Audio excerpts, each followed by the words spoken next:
Hey fam, in this video we look at 5 ways to plan for the best last quarter of the year. If you're interested in this video, let's go. Do not forget to give this video a thumbs up, subscribe to this channel if you haven't, and share this video with your friends and family.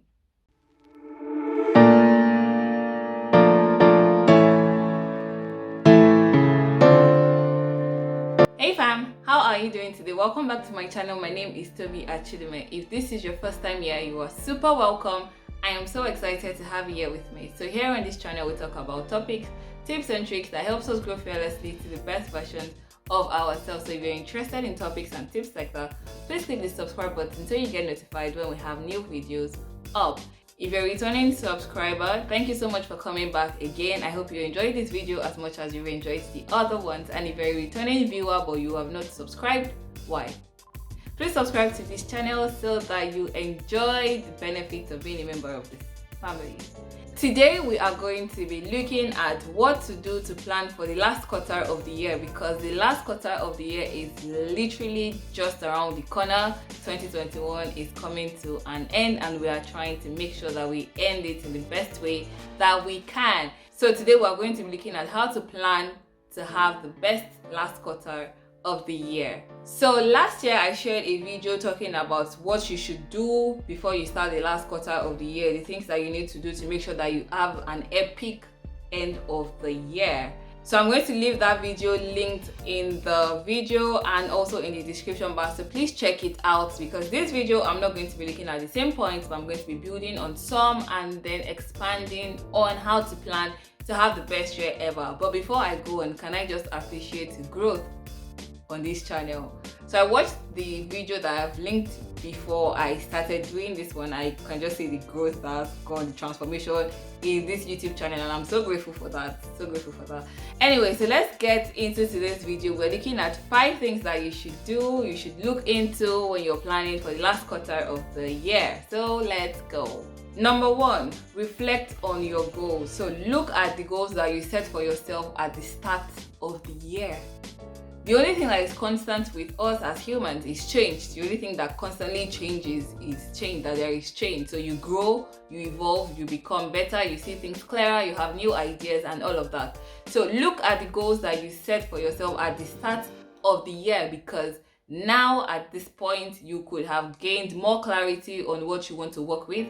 You could have seen other aspects of the goal that you did not know or take into consideration at the start of the year. So look at the goal again, not because you are shutting it down or you're stopping work on that goal, but because you want to make sure that you're doing it with the new knowledge that you have gained, with the new ideas, new perspective, new vision that you have seen when it comes to that goal. Because the only thing that is constant again is change. So either you have seen it or you have not seen it, you have grown, you have changed from who you were at January 2021. You're a different person. It's not the you that started the year that is at this point. Life has happened, situations have happened, changes have occurred, circumstances has changed, perspective has been broadened, opened, light has come into situations and all of that. And so it is important to take into consideration all of this change when it comes to the goal that you have set. Again, I'm not saying that the goal has to change or is forced to change. I'm just saying that it would have expanded or shrinked. It would have become bigger or become smaller. And smaller doesn't mean bad, but smaller means more focused, more aligned, and you're able to align yourself with the goal that you have set for yourself. So the first thing that you should do as you're looking at planning for the next quarter or the last quarter of the year is to look at your goal again, to make sure that you are still on the same page, or to add the changes that you have encountered to the execution of the goal.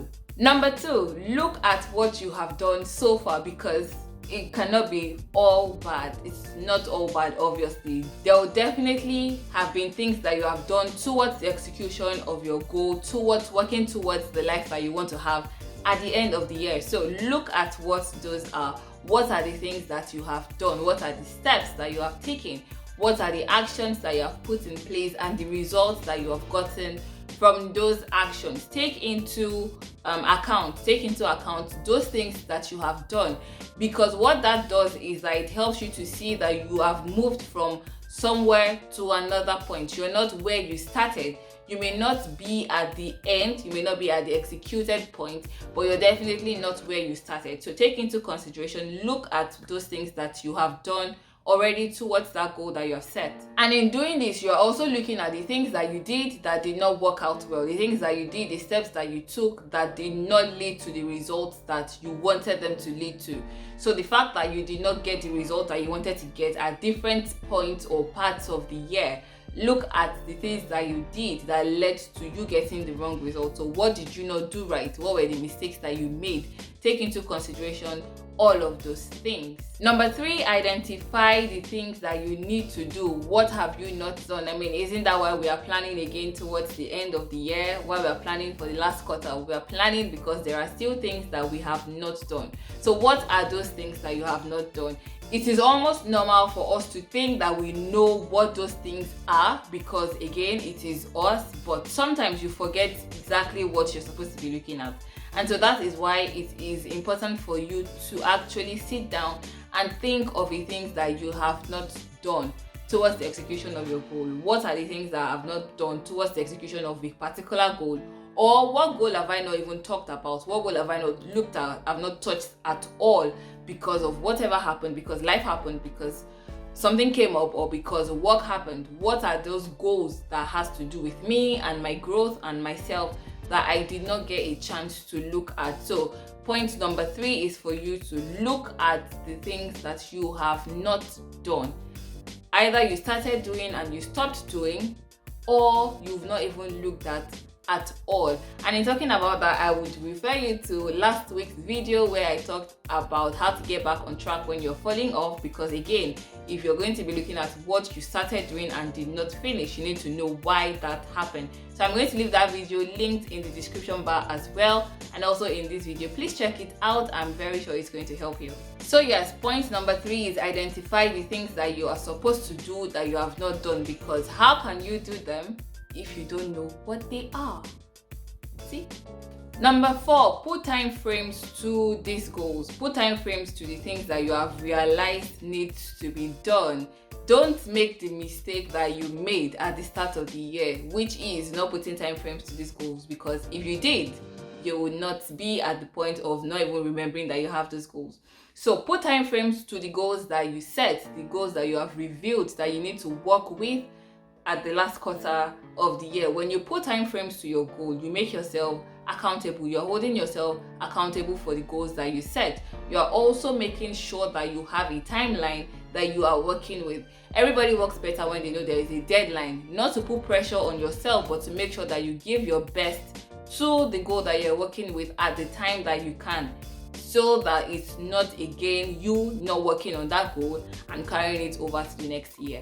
So put time frames to your goals because it is helping you, not because it's helping any other person, but because it is helping you to stay true, to be disciplined, and to build trust with yourself. It is very important for you to build trust with yourself. By putting time frames to your goal, you are helping yourself to build trust with yourself, because you know that you have to do this at this particular time, and for you to trust yourself, you need to do it at that particular time. Number 5, be realistic in the goals that you set. It is very common for you to think that because it's the last quarter of the year, all the goals that you did not work with and you did not execute since January, you want to execute them between October, November, December. How is that going to work? If you couldn't do it in 9 months, what makes you think you're going to finish it in 3 months? And this is not to bring you down or make you feel like you cannot execute all of the goals, but I'm saying be realistic in executing the goal. If you have 5 things that you want to work with, make sure that you are creating time to work with those 5 things. Do not think that you're going to be able to execute 1,000 things, and this is just me being overboard. But do not think you're going to be able to execute 5 main projects that you were not able to do in 9 months, in 3 months, because you're going to crash, and we don't want you to crash before the end of the year. So be realistic in setting the goal that you want to set for the last quarter of the year. Be realistic in what you know you can do, what you know you can stick to, because again, it is also holiday season. So that means that there are times where you would want to be in the spirit of having fun with friends, with family, and not basically working with what you're doing. There is Christmas, there is basically the end of the year holiday, which is my favorite part of the year. But basically it's holiday season, so that means that you're going to be in the holiday spirit. So don't dampen your holiday spirit by overwhelming yourself with too many tasks, because you're just going to be upset with yourself for thinking that you're going to be able to do 1,000 or 1 million things in 3 months. You're also going to make yourself feel like a failure if you do not actually execute all of that. And that is not what we want. So be realistic in setting your goals, making sure that you work with what you can work with so that you see results and you're able to put energy, focus, and attention to the things that are important for you to execute by the end of the year. And the bonus points I'm going to share with you is that you should join my Execution Mastermind. The Execution Mastermind is an accountability group where we help you to set goals that you can execute in 3 months. And we have 3 months left in the year, so it's the best time for you to join the Execution Mastermind. I'm going to leave a link in the description bar talking about everything that has to do with the Execution Mastermind. But in the Execution Mastermind, what you get is you get weekly check-ins, monthly check-ins, and you're able to stay connected with people that are working towards executing their goals by the end of the year. It's an accountability group with the main focus of making sure that you execute your goal in the time frame that you create for yourself. So if you're interested in joining the Execution Mastermind, check the link in the description bar. It is open now, so you can sign up for that, and it's going to be an amazing time seeing people that you can work with towards executing your goal. So these are 5 ways to plan for the last quarter of the year. These are 5 ways that you can start working with to make sure that you end the year great and in the best way that you can. So I'm going to recap these 5 points for you so that I am certain that they stick to you and you work with them. So the first thing is that you need to reflect on the goal that you have set. Reflect on the goal that you set for yourself at the start of the year. Number 2, look at what you have done towards the execution of the goal. What are the things that you have done? What are the steps that you took towards the execution of that goal? Number 3 is to identify the things that you did not do and why you did not do them. What were the things that stopped you from doing them? What are the things that made you not finish the task that you were supposed to finish? Number 4, put time frames to these goals that you have realized needs to be done by the end of the year so that you can hold yourself accountable and make sure that you execute them. And number 5, be realistic in the goals that you set for yourself. Do not overwhelm yourself as a means to punish yourself for not executing the goals that you have executed. And that will be it for me for you on this video. I hope it was helpful and you're going to smash your goals before the end of the year. Thank you so much for watching this video. Please do not forget to subscribe to this channel. Do not forget to give this video a thumbs up, and please share with your friends and family so that we have a good number of people that execute their goals by the end of the year. Thank you so much for watching this video. Do not forget to check the description bar for information on the Execution Mastermind, which is open now and runs for 3 months. I will be waiting to welcome you into the Execution Mastermind. Thank you so much. Have a wonderful week and a beautiful evening. Till next time, bye.